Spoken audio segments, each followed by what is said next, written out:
Bambang Yudhoyono baru saja menerima rumah baru pemberian negara. Pemberian rumah ini implementasi dari Undang-Undang dan Perpres nomor 52 tahun 2014. Dan berikut ini liputan Ferry Prihari dan juru kamera Suari Tiasa di rumah baru SBY di kawasan Mega Kuningan, Jakarta. Ini adalah rumah yang diberikan negara melalui Kementerian Sekretariat Negara untuk Presiden RI ke-6 Susilo Bambang Yudhoyono. Tampak mewah memang rumah yang berlantai 2 ini terletak di kawasan cukup elit di Jakarta, yaitu di Mega Kuningan, tepatnya di Jalan Mega Kuningan Timur 7. Dan rumah ini diperkirakan luasnya mencapai 5.000 meter persegi. Di beberapa bagian memang masih terlihat belum selesai pengerjaannya dan masih ada beberapa pegawai bangunan atau pegawai rumah ini yang masih bekerja merapihkan beberapa bagiannya. Dan memang berdasarkan Peraturan Presiden nomor 52 tahun 2014 yang dikeluarkan pada masa pemerintahan Presiden Susilo Bambang Yudhoyono, salah satu hak yang akan didapatkan oleh mantan presiden atau mantan wakil presiden adalah rumah atau sebuah kediaman yang penganggarannya dilakukan atau dibiayai oleh negara dan pengaturannya diatur oleh Kementerian Keuangan. Namun kami belum mendapatkan jumlah pasti nilai dari rumah ini, namun berdasarkan penuturan dari warga sekitar bahwa pada awal pekan ini di akhir bulan Oktober memang sudah dilakukan serah terima dari negara kepada pemiliknya langsung, yaitu Presiden ke-6 RI Susilo Bambang Yudhoyono. Dan merujuk dari sumber hukum lainnya yaitu Undang-Undang nomor 7 tahun 1978, selain rumah ada beberapa hak lainnya yang akan didapatkan oleh mantan presiden atau wakil presiden selain dari tunjangan dan juga gaji pokok pensiunan. Lalu juga ada beberapa hal lain seperti misalnya tunjangan untuk biaya rumah tangga seperti bayar air, listrik, lalu juga akan mendapatkan kendaraan pribadi, serta juga biaya kesehatan bagi presiden, pasangan, dan juga anggota keluarganya. Dari Jakarta, Ferry Prihardi, Suari Tiasa, Metro TV.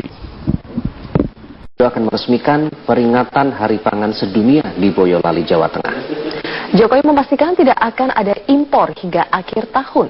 Yunia Harsari memantau langsung dari Boyolali, Jawa Tengah. Yunia, apa saja poin penting yang disampaikan oleh Presiden Jokowi dalam peringatan Hari Pangan kali ini?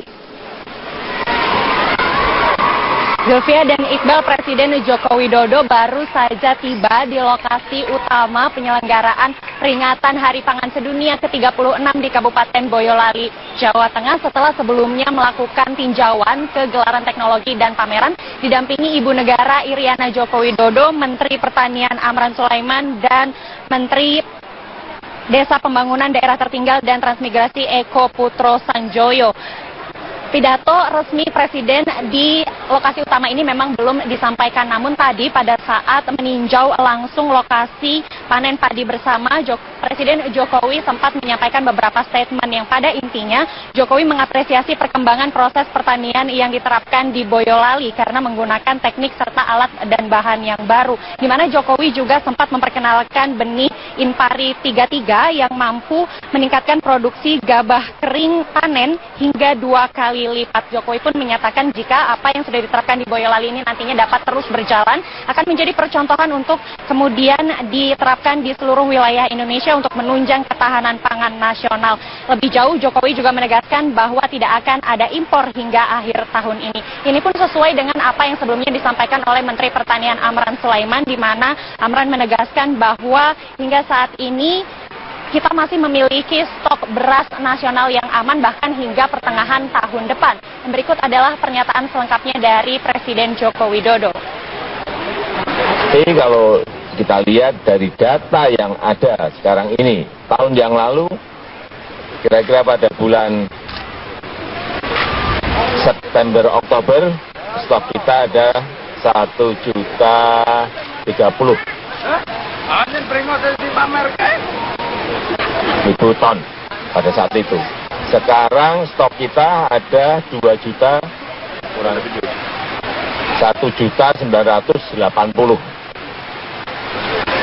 ton. Artinya peningkatannya memang sangat drastis sekali. Tetapi kalau demikian, Zulfia dan Iqbal, kembali ke Anda. Yunia Harsari melaporkan langsung dari Boyolali, Jawa Tengah. 3 pasangan calon gubernur dan wakil gubernur DKI Jakarta berpawai dengan menggunakan mobil hias. Clara Alverina memantau langsung dari Monas, Jakarta. Clara, bagaimana pantauan terkini pawai ketiga paslon gubernur dan wakil gubernur DKI? Sylvia, tadi ketiga pasangan calon gubernur dan juga calon wakil gubernur sudah menekan sirine. Ini menjadi tanda untuk melepas kendaraan hias mereka. Dan tadi sekitar pukul 10:30 waktu Indonesia Barat, mereka semua sudah berkumpul di Silang Monas untuk melakukan pawai dengan kendaraan hias mereka. Dan tadi sudah dimulai dari titik Monas dan saat ini sedang dalam perjalanan menuju ke Bundaran HI dan nanti akan dilanjutkan ke Harmoni dan akan kembali lagi ke Monas. Dan ini juga sebagai salah satu bentuk untuk pesta demokrasi menjelang Pilkada DKI 2017. Yang menjadi puncak dari acara ini, Zilvia, ialah pembacaan deklarasi damai. Kemudian tadi tiga pasang calon sudah menandatangani deklarasi Pilkada damai yang menyatakan bahwa mereka berkomitmen untuk siap bertarung, siap kalah, siap menang, dan juga siap mewujudkan Pilkada Jakarta yang damai. Dan selain itu juga deklarasi damai ini tadi dihadiri oleh sejumlah pihak dan juga ada beberapa sambutan diantaranya dari KPU DKI dan juga dari KPU Republik Indonesia, Bawaslu Republik Indonesia, DKPP RI, PLT Gubernur DKI Jakarta, dan juga Kapolda Metro Jaya. Dalam sambutannya, Komisioner Bawaslu Nasrullah menegaskan agar Pilkada DKI Jakarta ini bisa berlangsung dengan bersih dan juga menekankan agar pasangan calon bisa tetap menjaga bersih dari politik uang. Dan juga sementara tadi PLT Gubernur DKI Jakarta Sony Sumarsono juga mengajak para pendukung untuk tetap damai selama Pilkada Jakarta berlangsung. Tentunya deklarasi Pilkada damai ini kurang tanpa semangat dari para pendukung, namun hari ini Monas juga diselimuti oleh banyak sekali para pendukung dari para calon gubernur dan juga calon wakil gubernur. Ini ditunjukkan melalui atribut-atribut yang mereka gunakan, mulai dari baju yang kompak, baliho, dan juga bendera, dan segala atribut yang mereka bawa. Kemudian juga mereka sudah meneriakkan yel-yel untuk mendukung ketiga pasangan calon yang mereka dukung. Deklarasi Pilkada damai di Monas ini mungkin sudah selesai, tapi kita juga tetap terus menantikan bagaimana realisasinya dalam Pilkada damai ini. Bukan hanya Pilkada damai ini bukan hanya ditujukan bagi ketiga pasangan calon, namun juga seluruh rakyat, seluruh warga DKI Jakarta agar tetap mengutamakan Pilkada DKI Jakarta ini bisa berlangsung damai, bersih, dan juga demokratis. Zilvia, kembali ke Anda. Baik, Clara Alvarina melaporkan langsung dari Monas, Jakarta. Kembali menggelar Temu Pendidikan Nusantara 2016. Tema yang diambil tahun ini adalah Merdeka Belajar.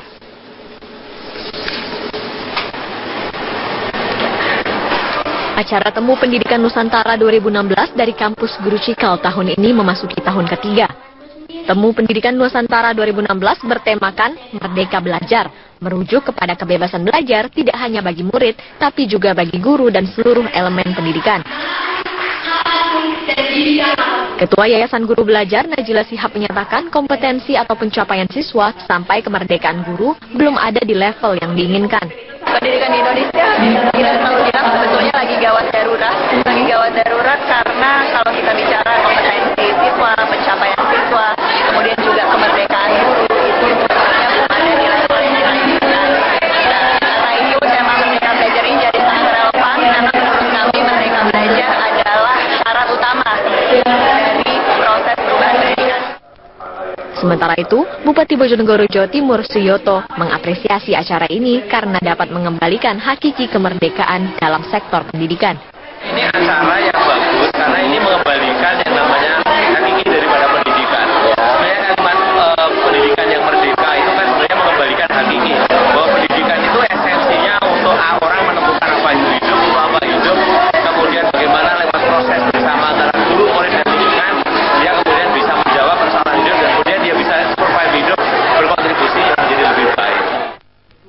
Acara ini berlangsung dari tanggal 28 hingga 29 Oktober dan mengambil momentum Hari Sumpah Pemuda. Dalam kesempatan ini juga digelar diskusi yang dipandu langsung oleh Najwa Shihab. Dari Jakarta, Fahir Mal, Metro TV. Ya, pemirsa, Indonesia memiliki ragam budaya dan bahasa, dan hal inilah yang mendorong semangat Kementerian Pendidikan dan Kebudayaan menggelar Bulan Bahasa dan Sastra 2016. Bertepatan dengan peringatan 88 tahun Sumpah Pemuda, perayaan Bulan Bahasa dan Sastra 2016 mengangkat tema Martabatkan Bahasa dan Sastra, Rayakan Kebinekaan. Tema ini dipilih agar putra-putri Indonesia bersyukur dikaruniai bahasa Indonesia yang mampu mempersatukan Indonesia. Bulan Bahasa juga diramaikan dengan berbagai kegiatan yang dilaksanakan serentak di 30 provinsi oleh Balai Bahasa. Kegiatan selama bulan Oktober diantaranya pameran dan bazar pustaka, debat bahasa, serta sayembara menulis. Ya supaya bagaimana semakin meningkatkan rasa memiliki rakyat ini terhadap bahasa persatuan, bahasa nasional, bahasa pergaulan sehari-hari menjadi bahasa kedua setelah bahasa ibunya. Rata-rata sekarang di Indonesia ini kan punya bahasa ibu, ya, bahasa daerah, tapi usahakan bahasa Indonesia ini menjadi bahasa semua orang. Bulan Oktober sudah dinyatakan sebagai bulan bahasa oleh Abdul Ghafur pada tahun 1982 yang saat itu menjabat sebagai Menpora. Dari Jakarta, Deborah Setiawan, Widiarto, Metro TV. Deklarasi kampanye damai untuk mengawali masa kampanye. Ratusan pendukung mengiringi setiap pasangan calon di sepanjang Jalan Tamrin. Mila Amalia memantau langsung dari Bundaran HI Jakarta. Mila, apa yang menarik dari pawai kampanye damai yang diikuti oleh 3 pasangan calon ini?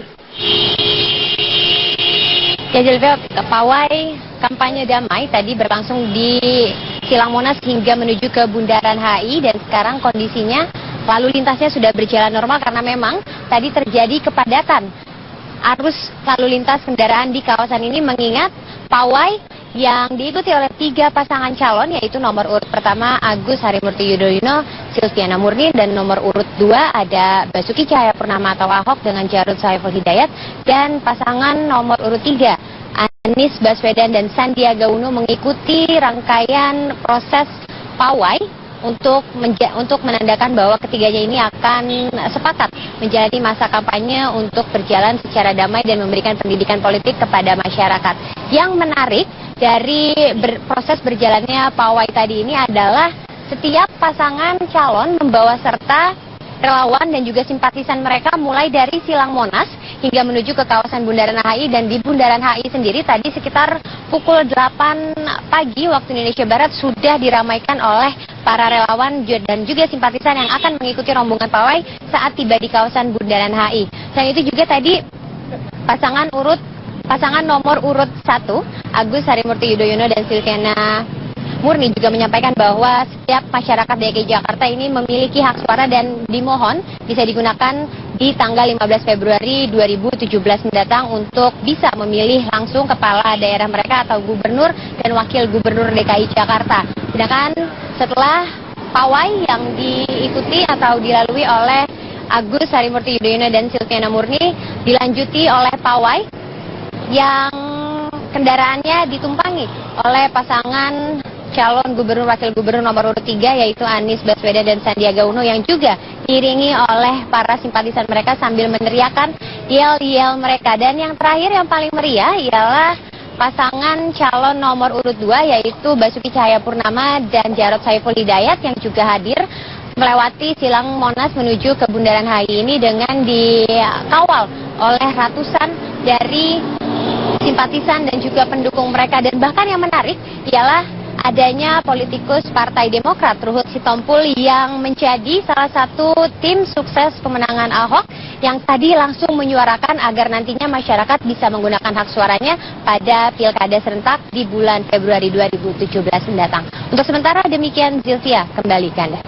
Mila Amalia melaporkan langsung dari Bundaran HI Jakarta. Pemirsa, demikian headline news.